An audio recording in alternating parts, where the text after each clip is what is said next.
Et ce livre, c'est celui-ci, Le syndrome du poisson-lune, édité chez Actes Sud, dans la collection Domaine du possible. Et pour nous en parler, bien évidemment, on reçoit ici même sur ce plateau Emmanuel Dron. Emmanuel Dron, bienvenue chez Grand Lille TV. Bonjour et merci de me recevoir.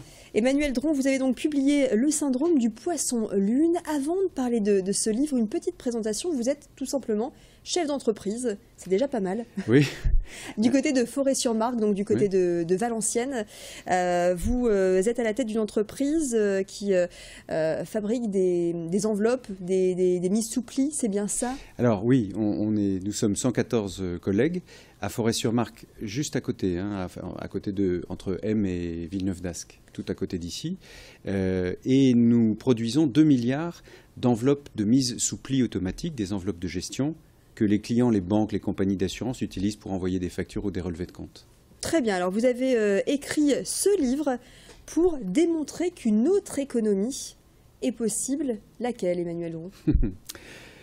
C'est un récit des 20 dernières années chez Pocheco, qui est l'entreprise que je préside.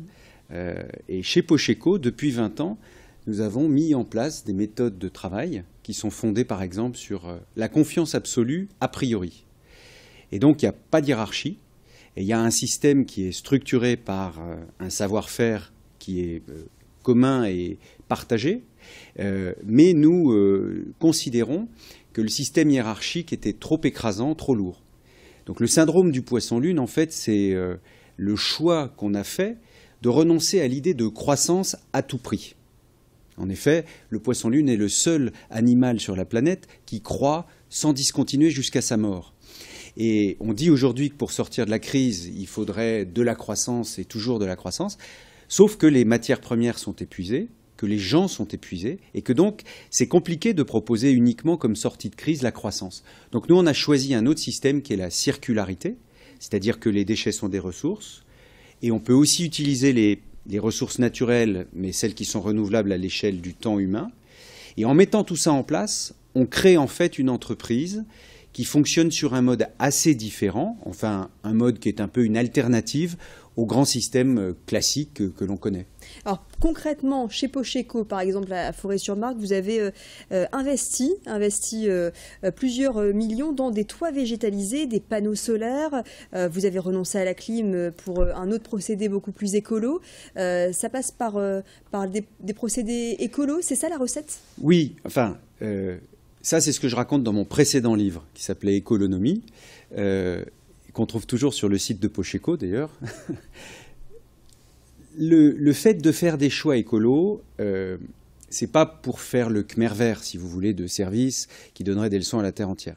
C'est puisque les ressources sont épuisées, puisque le climat se dégrade, est-ce qu'on peut intervenir, est-ce qu'on peut micro-agir nous-mêmes sur ces questions-là dans notre travail de tous les jours? Ça serait donc redonner du sens au travail, à notre travail de tous les jours, que d'essayer de s'intégrer dans la problématique sociétale et environnementale à laquelle on est confronté collectivement.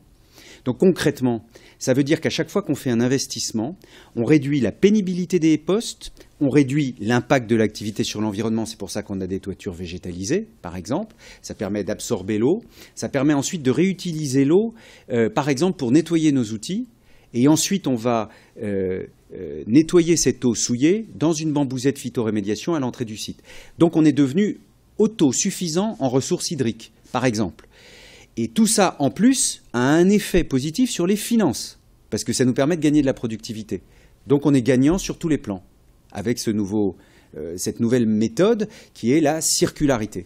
Et ça a un effet également sur le moral des employés, à vous croire? Oui, faut pas me croire, faut venir voir. Il y a 4 ou 5 autobus de visiteurs par semaine qui viennent chez Pocheco. On est interviewé un peu partout sur toutes les télés, régionales, nationales.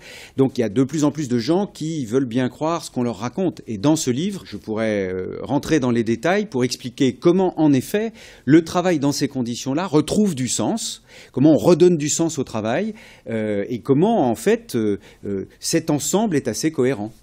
Vous parliez tout à l'heure de non-hiérarchie chez vous, chez Pocheco. Ça se passe comment concrètement? Très simplement, vous savez, les gens, quand ils arrivent pour travailler chez Pocheco, ne déposent pas leur cerveau au vestiaire. Ils ont leur intelligence de tous les jours qui est toujours présente et toujours active. Nous nous fondons, nous nous appuyons sur leur intelligence et sur leur savoir-faire. Ce savoir-faire, ensuite, on le partage. On passe 30% de notre temps de travail à se former entre nous. Et ensuite, il y a très simplement un seul niveau hiérarchique. Vous avez un comité de pilotage qui est composé de 3 femmes et de 3 hommes, et tout le reste de l'équipe. Et ensuite, ce sont nos clients qui décident, qui nous donnent des instructions et qui nous donnent des commandes ou pas. On a 70% de part de marché dans notre spécialité en France aujourd'hui. Ça veut donc dire que ce système séduit, y compris des grandes organisations. Parce que quand je vous parle des banques, c'est toutes les banques françaises qui sont chez nous. Très bien, mais en tout cas, je rappelle le titre de votre livre, Emmanuel Dron, Le syndrome du poisson-lune, collection donc Domaine du possible, l'édition Actes Sud. Merci beaucoup d'être passé sur Grand Lille TV, nous en dire un mot. Merci à vous. À très bientôt.